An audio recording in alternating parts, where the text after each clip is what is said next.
Translation and purport by His Divine Grace, A.C. Bhaktivedanta Swami Srila Prabhupada ki.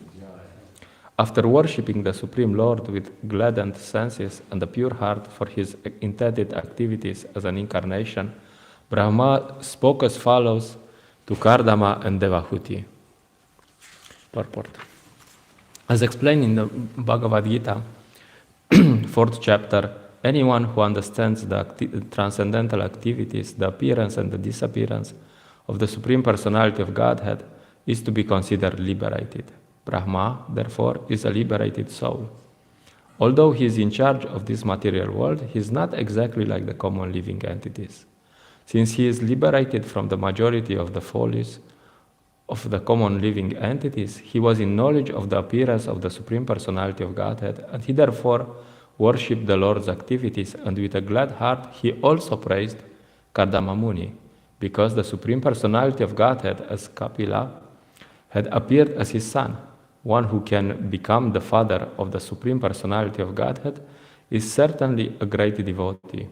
There is a verse spoken by a Brahmana in which he says that he doesn't know what the Vedas and what the Puranas are, but while others might be interested in the Vedas or Purana, he is interested in Nanda Maharaj, who appeared as the father of Krishna. The Brahmana wanted to worship Nanda Maharaj because the Supreme Personality of Godhead, as a child, crawled in the yard of his house. These are some of the good sentiments of devotees. If a recognized devotee brings forth the Supreme Personality of Godhead as his son, how he should be praised. Brahma, therefore, not only worshipped the incarnation of Godhead Kapila, but also praised his so-called father Kardama Muni. Namo Vishnu Padaya Krishna Prashtaya Bhutale Shrimate Praladananda Swami Namine. Namo Vishnu Padaya Krishna Prashtaya Bhutale Shrimate Bhaktivedanta Swami Namine. Namaste Saraswate Deve Gauravani Pracharine Nirvishesha Shunyavadi Pashate Adeshatarine. Jai Shri Krishna Chaitanya Prabhu Nityananda Shri Advaita Gadadhar Shiva Sadi Gaura Bhakta Vrinda. Hare Krishna Krishna Krishna Hare Hare, Hare Rama Rama Rama Hare Hare. There's an interesting idea that Srila Prabhupada develops in this purport, that to glorify Krishna means to glorify Krishna and his devotees. Krishna is never alone. You can see most of the pictures. Krishna is surrounded with some devotees. When you see there's, in Ljubljana where we take prasadam, there's this picture with Krishna and the cowherd boys. And it's not one cowherd boy or two. It's like millions. It's a lot of them. So Krishna means Krishna and his devotees. And glorifying Krishna means also glorifying his devotees. You know, usually the Kanishta Adhikari, the beginner who comes to the temple, he understands this idea, Krishna must be God. And the rest are just some rascals who are there between me and God. We're over-exaggerating maybe a bit, but yeah, this is the mentality of the Kanishta Adhikari. This is Gornitai on the altar, and everyone else, who cares about everyone else? And then with time you understand, oh, there's also Srila Prabhupada, there's also others, spiritual masters, god brothers of my spiritual master, senior devotees, and so on. Yeah, just because we were joking with, there was this new devotee, and he was, it was close to Prabhupada Marathon, and they were trying to organize something, and he said he's the third on the line of decision. And we were joking, other devotees, older devotees were asking, how far you are? I'm the 5th. And the other says, oh, I'm the 10th. And we were joking about this new devotee. Says, maybe with time when you grow a bit in Krishna consciousness, you can become 4th, 5th, 10th, also.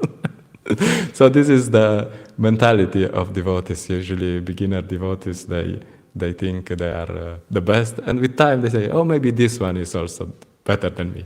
Maybe this devotee also. It's like dasa, anudasa, something somewhere.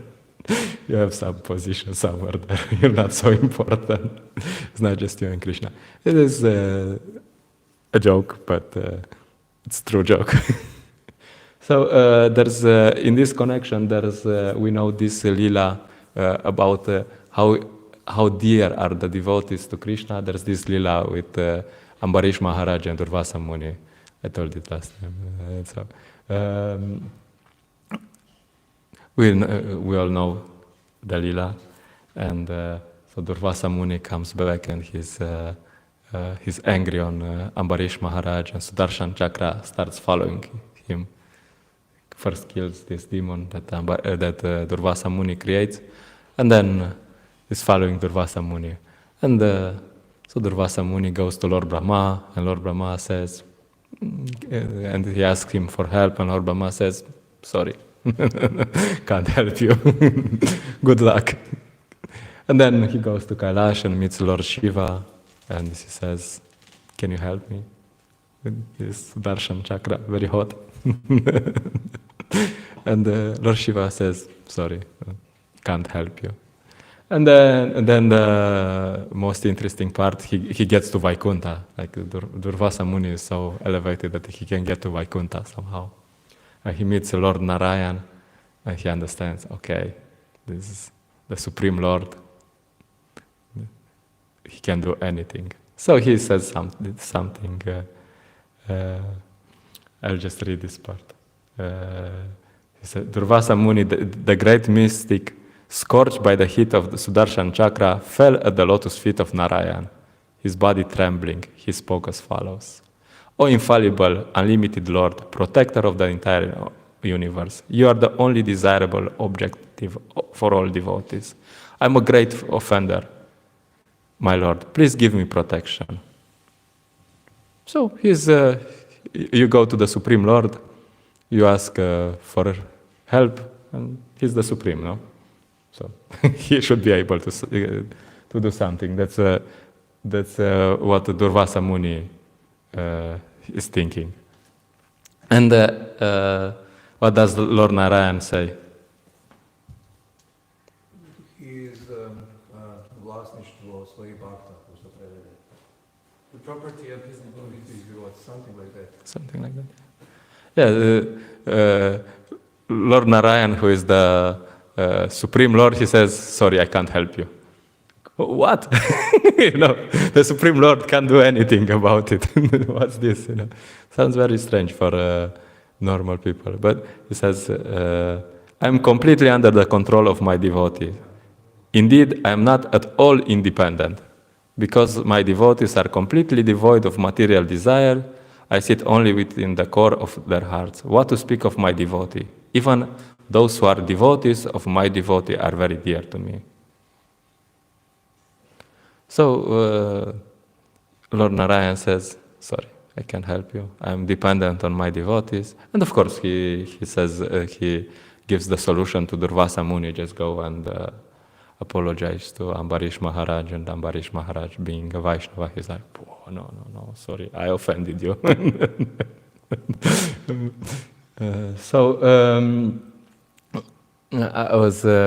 There's also this part in Madhurya Kadambini, where Vishwanath Chakravarti Thakur explains how the mercy of the Lord flows.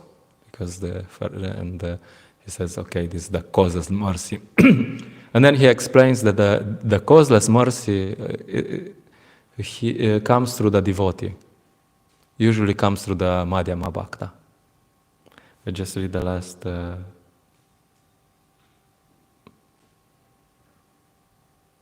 just one sentence. It says, since the Lord is subservient to his devotee, he lets his mercy follow after the mercy of his devotee, and there is no irregularity in this. He says, yes, Krishna, of course, can give mercy to someone personally, but usually he just follows if some devotee wants to give mercy to someone, Krishna says, okay, good. So this is very interesting concept to understand. That Krishna's mercy just follows the mercy of the devotees. It's very, sometimes you can say it's very esoteric for people. It's very hard to understand for new people, this concept. But, they need association of devotee. Srila Prabhupada gives this example of, he was on the beach, probably in Juhu. And there was this billionaire, something, very rich someone. And someone comes and gives a candy to the son of this millionaire. And like this very cheap candy, Indian candy. And this child is very happy, and the father is very happy. And then this person is instantly the friend of this billionaire. And Srila Prabhupada uses this, and he explains to to his disciples that this is how it works also. If a devotee, what you can get to Krishna, what you can get for this billionaire, you give him a Rolls Royce, he says, I have 5 already, I don't need. You give a candy to his child, he's instantly happy. Yeah, you're a nice person, good boy, good person. So Krishna also, if you do something for Krishna, he says, yeah, I don't really need. If you do something for his devotees, oh, nice, good person. So the point is, if you try to please Krishna, you have to try to please his devotees also. So we have in our movement, we have Srila Prabhupada, who we say in his prana mantra that he is very dear to Krishna. That is, we repeat every day a few times this prana mantra. So this means that if you please Srila Prabhupada, then Krishna is pleased. It's automatic. Of course, it's not mechanically automatic, but it's there.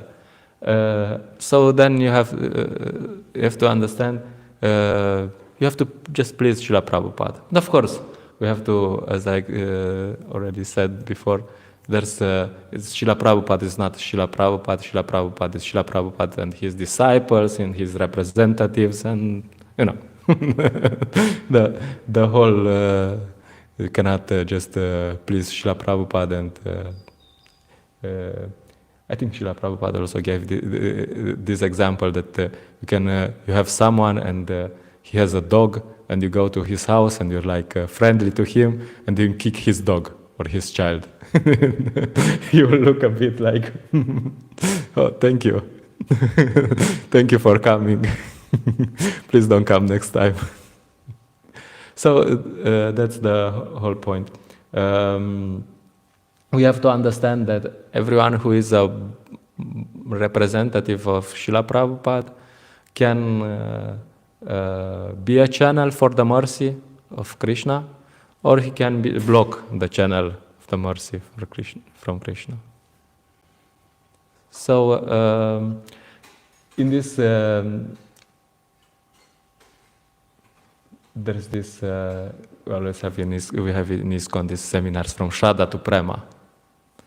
So it's also explained that this devotional plant, which starts from Shraddha and goes to Prema, in every stage, the water that is nourishing this devotional plant is the association of the devotees.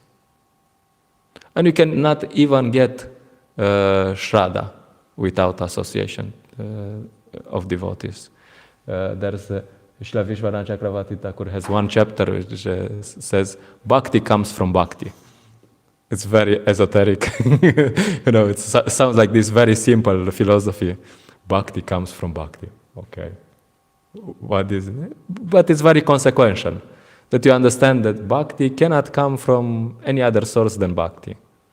So it can come only from someone who has Bhakti.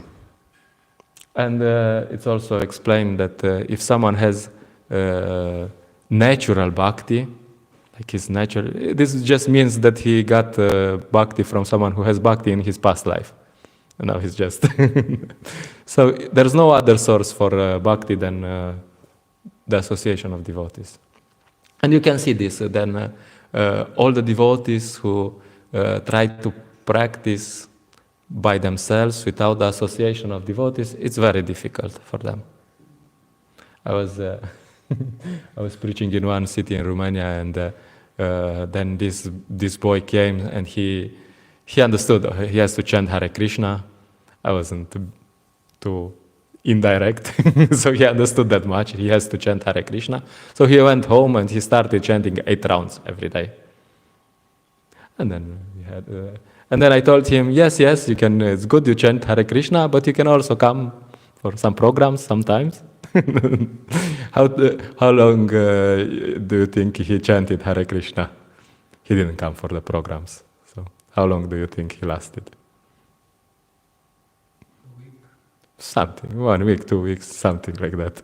And finished. No? So this is the classic example.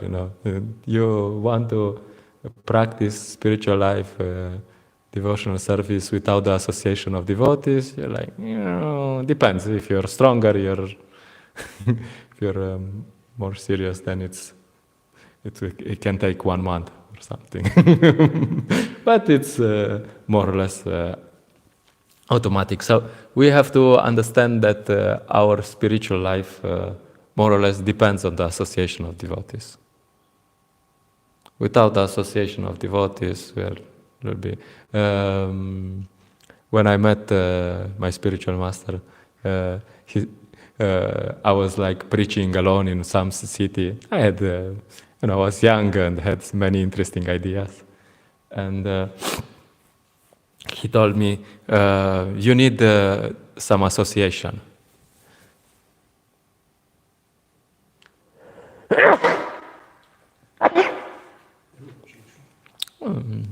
Thank you. And I was like, I was like, Maharaj, maybe you don't know who I am, I'm a strong devotee, I can do without. And then he looked at me, probably he saw, I didn't say anything, but maybe from the body language, he understood that I didn't get the point. He said, all of us need association. Okay. If you need association, then maybe I need also a little. Okay. Fine. So the point is that we all need association. And so it's good for everyone, all sorts of devotees, to take time and be as much as possible in association of the devotees. We have this Be a Monk challenge. And we had a few additions. And people come, we have a weekend because it's very difficult for people to take time. And they come on Friday evening, usually late evening, and they leave on Sunday evening, usually. And we do some just normal thing. They follow sadhana bhakti, they come for classes, we do some education, they have some seva, and then we just now we're trying to promote this a bit more, and we said we will just make pictures when they come and pictures when they leave. That will be our promotion. And you can see, in 2 days, just following the process, that Srila Prabhupada gave, they are different, They look different. They are okay. Maybe, sometimes we think of ourselves, well, who am I, I'm not a Madhyama Bhakta. I don't think I'm a Madhyama Bhakta. We try to act on that platform, but maybe we are not. But even by this association, they associate with the devotees for 2 days, and they are different, and they go home, and it's really a kick in, it's like a jump start, or like cars, it's a jump start in their spiritual life. They go home and they start, devotees who were coming for Sunday feast and taking prasadam for a long time, they never chanted, or they didn't chant regularly. They chant. They start chanting 1 round, 3 rounds. There was this devotee. He's always, when he sees me on Sundays, he's like, Prabhu, I chanted my round. I chant 1 round every day. Like, perfect, Prabhu. Now he's chanting 3. So they're chanting 1 round, 3 rounds, 5 rounds, and yeah. It's interesting. This process works, nowadays there's all this trend to introduce something new, some new method of preaching. Why do you need something new? This still works, These people come, we do standard process, they follow the process and it works. Why do you need to add something? So, the point is these devotees, they just come, they get some association with some devotees who are more or less serious, and then they make some progress in their life. That's this is our program. Srila Prabhupada created these temples for that people can come to the temples, and then they can get the association of some devotees, and they can make some progress. So we have a very gradual process. We invite people to move in the temple for life. So we go for Harinam Sankirtan. Everyone likes Harinam Sankirtan. Books they don't like so much, especially after they understand the philosophy. Before it's nice. Books on yoga and meditation tell you how to get free from stress. But after they read, they start to not like some of them. But Harinam and Prasadam, everyone will agree. Yes, nice. So then you have some outreach programs where you present for beginners. Hi, welcome. How are you? First time? Yes. Okay. And so on. And then you maybe invite them to the temple for one hour, one program, and then gradually you invite them for 1 weekend, 1 week, 1 month, 1 lifetime. And so on. So that's the point. We have this the whole purpose of a temple is that we can invite people in to get the association of the devotees, of the serious devotees. And of course, this we don't say first day to people. Temple life can be also some austerity sometimes. Material life is boring, but temple life is not boring. Mukunda Murti Prabhu was telling something yesterday. In the temple things happen, When you're not a devotee, you have and you come to the temple, you think, wow, just chant and be happy, Prabhu. Okay, Prabhu. Just sit down, meditate, peace and love. Then you come to the temple, and things happen, Very interesting things. You always have some car lilas. Yesterday, the mirror, the left mirror from the car was falling, and I was driving when we went at the lights down here. It was falling, so I was driving last 2 kilometers. One hand was on the mirror, and one hand I was steering and changing gears. So if you're a devotee and someone tells you these things, you're like, it's normal, Prabhu. That's how it happens.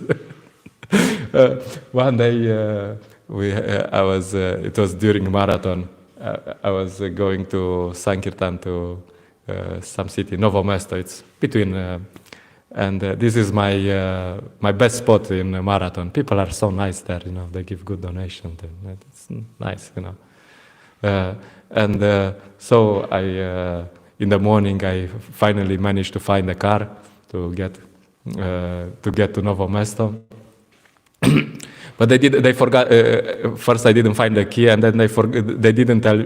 They hid the key because I wasn't supposed to drive the car, So, okay. Then, I found the key. I was driving to Novo Mesto, nice books distributed, 6 hours, Sankirtan, tired. We're like, okay, it's time to go back. So I go back, and there's this, I drive 10, 20 kilometers, and then there's this lamp on some red lamp, some overheating something. So, I mean, what can you do? You just stop there and you call the timer, hey, can someone pick me up? We have a trailer, so they say, yeah, no problem, we have a trailer, we have, And then they say, no, actually we have the trailer, but the van who's supposed to carry the trailer is not here because the devotees went for Harinam and so on. No problem. No? So he comes with this small car and with a rope. You have a rope with a rope. So anyway, you're after 6 hours of Sankirtan, you're like tired, and you have to be behind with the rope, and you're like... and then when he comes, he says, Prabhu, I need to thank. So I was like, Prabhu, you couldn't thank before coming and pick me? No, I couldn't, Prabhu. So anyway, we had to thank also. So somehow we got to the temple. So anyway, yeah, it wasn't boring. One more lila with the cars. We were, I don't know if I told you, we were in Bovec. Bovec is like north of Slovenia somewhere. We don't usually go there because it's far from, and it's nice roads. And we, on the way back, the shortest route is actually through Italy. You were there? Okay. So the shortest route is through Italy, so we said, why not? We go this old combi, we go through Italy, and there's this red lamp, engine cooling water out. And then you stop somewhere in Italy in a village, You're in Italy in a village, and then in the middle of nowhere, and you you go and you get some water from someone, you knock on the door, hey, some water, and you put the water, and water is all coming out. Some pipe was broken, So then you're like, okay, good. So, and then you find out there's a mechanic in that village. And he was like 100 meters from where we stopped. So we go on this, we knock on his door. He's like, pipe, this pipe. Yes, I have this pipe, no problem. So he just comes, like half an hour, 1 hour, he fixes the pipe, you put the water, and jai. Jai. The village in the middle of nowhere, and you meet, there's this mechanic, and he has everything in it. Of course, I mean, he took like 50 rupees donation. Anyway, but probably it wasn't more expensive than you have with a normal car mechanic. Yeah, like, you're in Italy, like in the middle of nowhere. So there's some lilas if you're with devotees. And of course, this is the cars, and of course devotees can be very interesting. Sometimes they snore. Some even if they are chanting Hare Krishna, they might still snore. And sometimes you have even... one day I was going in the morning to the showers, and there was no windows at the door, no window at the door. Like, okay, what happened to the window? This devotee had a bad day. Okay, it's normal, no problem. This...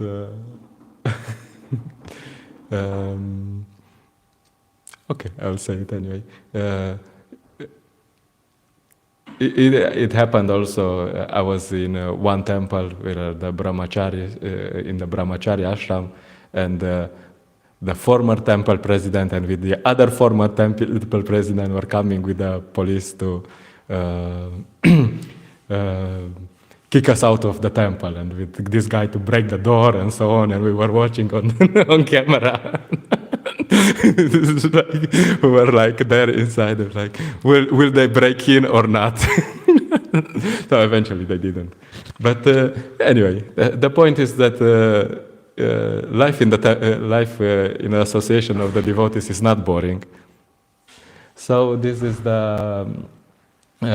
So we have to learn how to become tolerant. That's the biggest challenge. You just have to. You start following the process, and whatever happens, you just tolerate and you go forward. And that's the formula. Lord Brahma gives this formula. He says, Tatanukampa sumikshamanam bunjana evatma kritam vipakam rivagvapubir vidas namaste jivetayo mukti pade sadaya bhak. He says, my dear Lord, the one who earnestly waits for you to bestow your causeless mercy upon him, all the while patiently suffering the reactions of his past misdeeds, and offering your respectful obeisances with his heart, words and body, is surely eligible for liberation, for it has become his rightful claim. So formula is very simple. You just start following the process and you continue. And the difficulty is to tolerate everything that happens on the way due to some external things, and sometimes even due to our crazy mind. And then success is guaranteed. And we also try to offer the opportunity to others to engage in this process to some degree, as much as they can, from wherever they are. As a side note, when we started this Be a Monk challenge, my idea was that we will have devotees who will move in the temple, We'll have this Be a Monk challenge, there's 5 devotees, and then one of them will move to the temple, and that's it, it's a success. And then after starting and doing a few times, we understood that that's not how it works. At least not in our case. So now we're a bit more liberal. There's some devotees who come and they try to follow, but one devotee, he said that he never woke up in his whole life before 8. Never. So if he wakes up at 6 and he comes for he chants some round, he comes for the second round, second part of the morning program, we're like, okay, it's okay for now, Prabhu. Or some devotees never chanted in their life, So if they chant 3 rounds, 4 rounds, 8 rounds, it's like, Jai. And then if they go home and then they chant 1 round, it's like, Jai. Of course, it's not that the target is different, but we just understand that everyone is where they are. So you cannot force things. So, yeah. Okay, I'll stop here if there are some comments, questions. Maybe comments? This story about Durvasa Muni, I don't have no book here, Bhagavatam, but it's look like that he came, offered obeisances to Narayan, and said, you are a protector of your devotee, and look at me now, I'm here completely surrendered to you, but you are protector of devotee. This means, can you stop this? It look like this, because he offered to himself only because he's protector of his devotee. Now I'm also devotee, can you stop this? But it doesn't work. Yeah, a devotee doesn't offend other devotees. Yeah. Also common, something about be tolerant, as we discussed many times. And try to be thankful everyone who give you opportunity to be tolerant. It's a little bit hard, but... Yeah. No, as His Holiness Prahladananda Maharaj says, always says, Queen Kunti is praying for problems, But in Kali Yuga, it's no need to pray. The problems are always there. So you'll have reasons to be tolerant.